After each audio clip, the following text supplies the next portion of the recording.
Hello guys, how are you all? Welcome to my page. আমি mamma's by page থেকে তোমাদের ছোট্ট শ্যামা বলছি। আজকের ব্লগটিতে থাকবে চট্টগ্রাম ও রাঙ্গামাটি নিয়ে। ট্রেনে করে রওনা দিলাম চট্টগ্রামের উদ্দেশ্যে। চট্টগ্রাম পৌঁছাতে প্রায় ভোর হয়ে গিয়েছিল। স্টেশন থেকে আমরা চলে গেলাম রেস্ট হাউসে। কিছুক্ষণ থেকে আমরা রওনা দিব রাঙ্গামাটির উদ্দেশ্যে। চট্টগ্রামে আমরা সড়ক ভবনের রেস্ট হাউসে ছিলাম। একটু বিশ্রাম নেওয়ার পরে আমরা সবাই মিলে চলে গেলাম নাস্তা করার জন্য। আসলে ঈদের আগের দিন থাকায় দোকানপাট কিছুটা বন্ধ ছিল। নাস্তা শেষ করে বের হয়ে পড়লাম রাঙ্গামাটির উদ্দেশ্যে।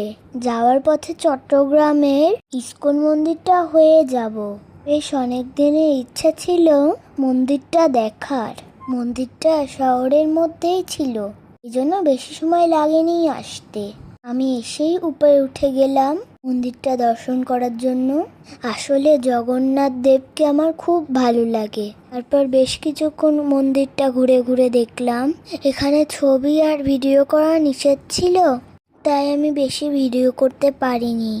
এই ভিডিওগুলো বাইরে থেকেই করেছি। এই যে দেখো, কিছুটা দেখা যাচ্ছে জগন্নাথ দেবকে, পাশে ছিল রাধা কৃষ্ণ।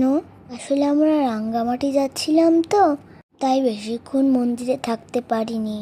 এরপরে একদিন আসলে অনেক সময় নিয়ে থাকবো। এখান থেকে বের হয়ে আমরা আবার রওনা দিলাম আমাদের রিসোর্টের উদ্দেশ্যে। আসলে আমরা রাঙ্গামাটির ভিতরে যে রিসোর্টগুলো আছে সেই রিসোর্টেই থাকবো। শুনেছি এই রিসোর্টগুলো নাকি পাহাড়ের উপরে, তাই তো আমি অনেক এক্সাইটেড। আজকের মতো এই পর্যন্তই। Tata, bye bye.